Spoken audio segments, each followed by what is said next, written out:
So as the rumors are heating up in regards to the legendary Manny Pacquiao taking on Rolly Romero for his WBA welterweight 147-pound title in the near future, probably in January, you know, there's been some accusations in regards to certain fighters not handling their obligations as a champion. And that one that we're focused on today is Rolly Romero. A lot of people are saying things that, oh, he's ducking his mandatory in Shakram Giyasov.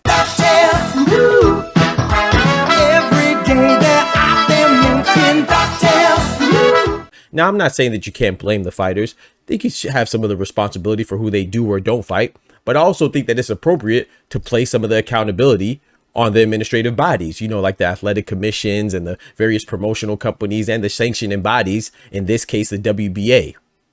But a lot of people don't agree. They just like to focus on the fighters. And so I'm here to take on the difficult task of trying to explain why some of these things are permitted and why they're not.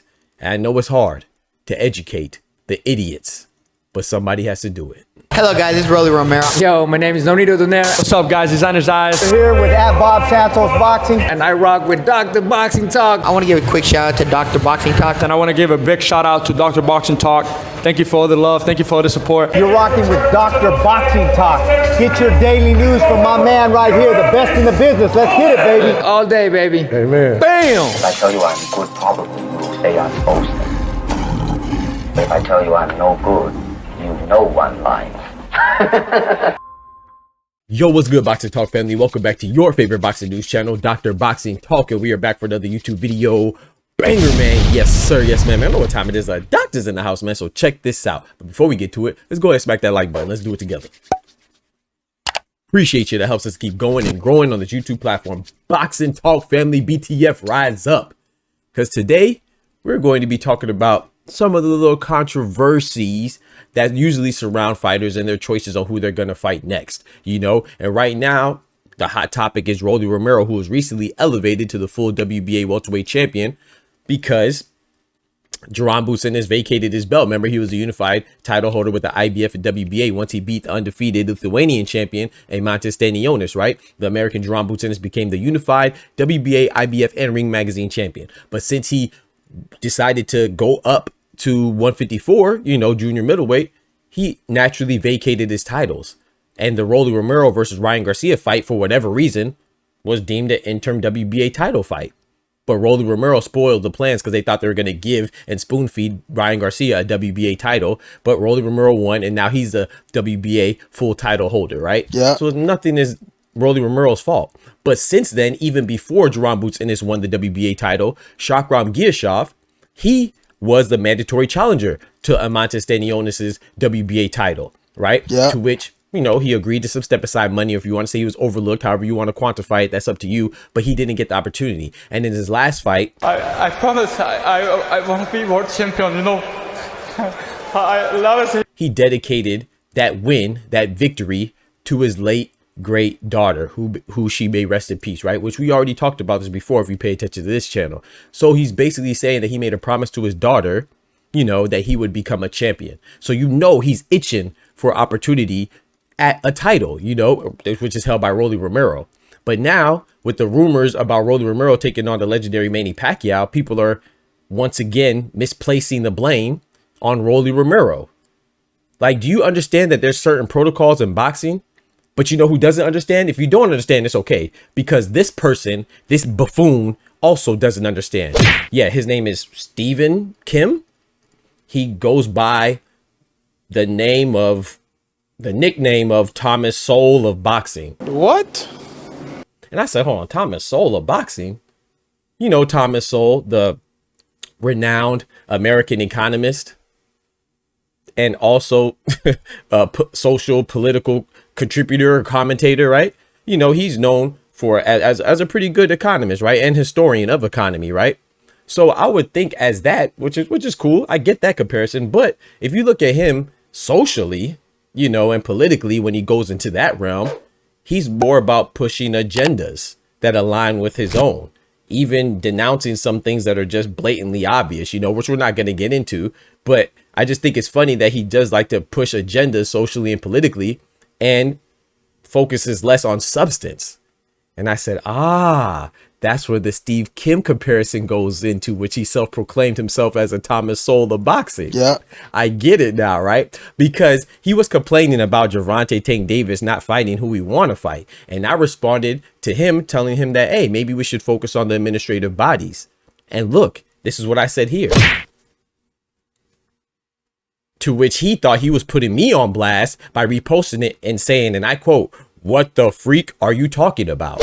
So he has no clue what I'm talking about when I reference the administrative bodies. Well, genius or not so smart guy, you know what I'm saying? Sometimes it's hard for the intelligent to explain things to the ones that are a little bit slow. So I'm gonna try to break it down in a slow manner. When I speak of the administrative bodies, I'm speaking on the athletic commissions, I'm speaking on the promotions, the various promotional companies, but most importantly, I'm speaking on the alphabet, the sanctioning bodies, WBO, IBF, WBC, and more relevant to this video, the WBA. You dumbass. Who once again is allowing their champion to sidestep their mandatory. Does this sound familiar? Oh yeah, well, because it just happened with Naoya Inoue and MJ Akhmadaliev.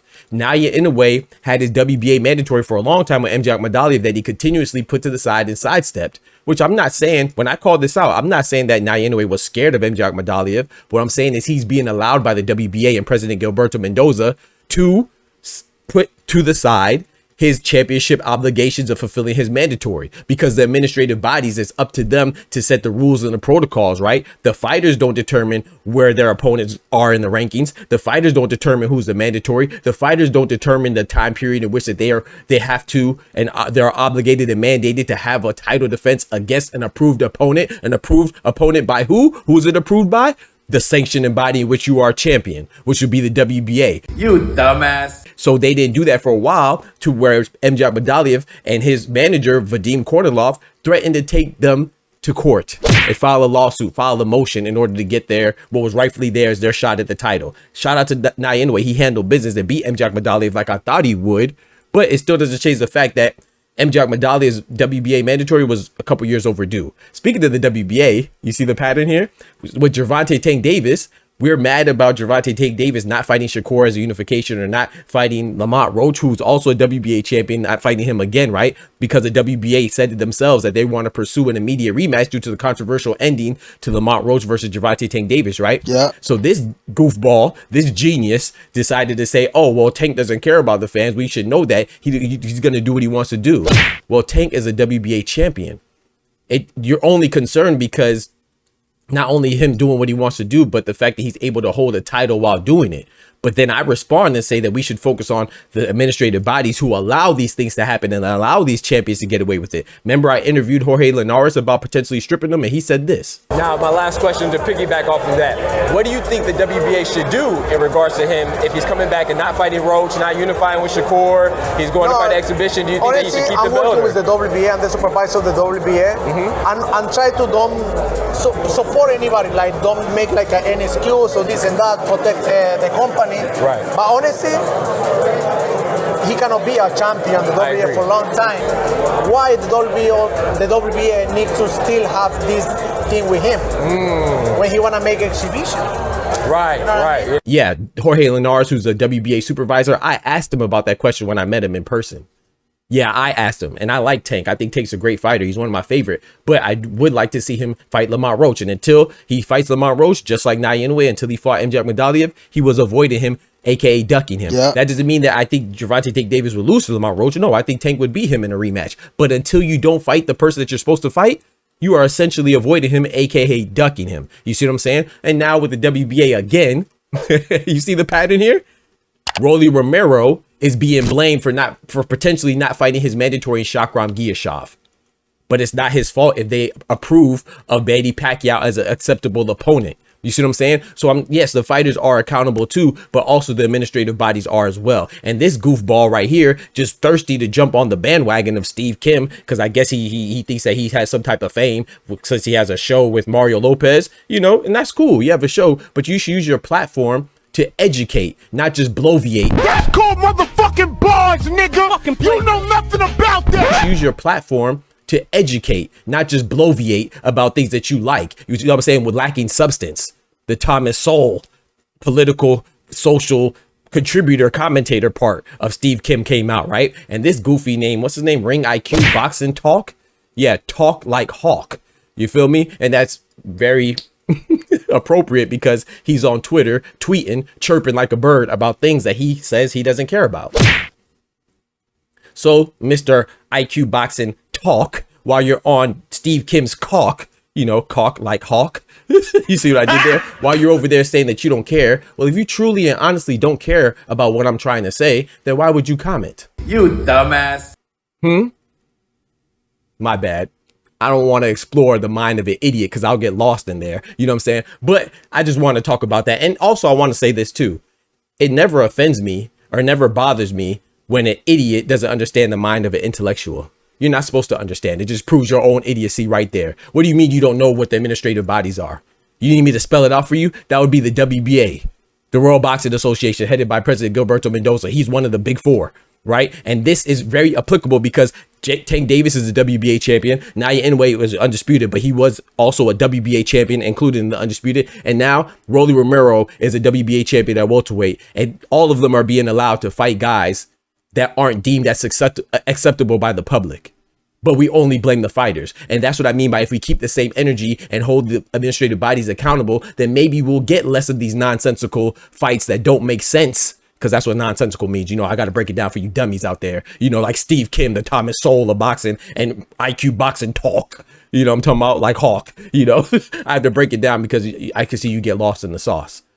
So what I'm saying is that, yes, it's cool to blame the fighters because they're the face. And that's what we see. But it's like watching the NBA and we see bad calls or scheduling and we blame LeBron James or Steph Curry or Jokic. They are the players. The administrative bodies would be the teams, the owners, the national, the NBA Players Association, and the commissioner, Adam Silver, and the other things that are in charge of setting the scheduling, setting the rules, and all this other stuff. Those would be considered the administrative bodies that I was referring to. Since I have to break it down for you dummies who don't know what the freak I'm talking about. You dumbass. Yeah, so once again, this cycle is going to keep continuing as long as we don't check them. But when we focus on the fighters and blame them because we're excited about clicks and engagement, and pushing an agenda that's lacking substance, Mr. Steve Kim, aka Thomas Sowell of boxing. You see what I'm saying? When you push agendas that lack substance, it's easy for people that actually know what they're talking about to see right through you. So it's up to y'all, the fans. I know that y'all that rock with me over here. Shout out to y'all. I know y'all are rocking for real, and y'all appreciate the deep dives. But it's up to us to hold these goofballs accountable because they're not trying to educate or raise the integrity of the sport. Or purify the sport. You see what I'm saying? They're trying to just push the agenda of whatever fighter that they like or dislike based on the allegiances that they have with these other entities and programs, whether it's a broadcasting a company or whether it's a particular promotion. That's what they're more concerned about. They're not concerned about telling the truth or getting to the bottom as to why these things are allowed to happen. They're more concerned with tearing down a fighter if they don't like him. That's it. That's it. I'm not saying I like Tank versus Jake. I do not like it. And I think that Gervonta Tank Davis should be stripped. And this is coming from a Gervonta Tank Davis fan. But it's not up to the fighter to strip themselves. No, did he? Pause. It's up to the WBA once they don't follow the WBA protocols and the rules and they don't fight the people that they should deem appropriate. Then they should be stripped and reprimanded for that. Same with Naya Inoue. It shouldn't take 2 years for a mandatory to finally get his turn. And MJ Akhmadaliev. Shakram Giyasov, who's been a mandatory since Stanionis had the belt, mandatory when Jerome Buzinis acquired the belt, and now a mandatory since Rolly Romero acquired the belt. It's not up to Rolly Romero to make sure that he gives him a shot. It's up to the WBA to enforce Rolly Romero to give Shakram Giyasov a shot. Excuse me. That's why we talk about the administrative bodies. Because they're there for administration.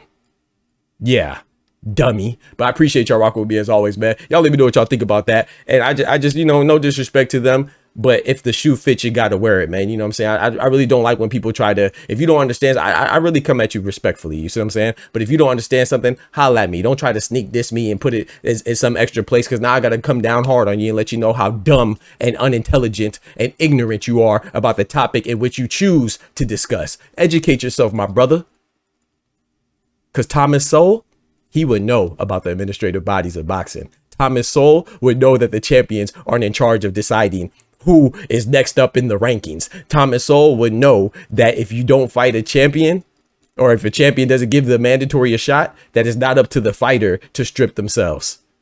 Yeah, because it's not just on the boxer to make these choices on who they fight next. A lot of the responsibility and the accountability should be placed on the sanctioning bodies. Yeah. The doctor's out. Don't forget to smack that like button. But most importantly, remember, with God, we can do anything. Without God, we're nothing. But wait, there's more. Mr. Thomas Sowell once famously said that activism is a way for useless people to feel important.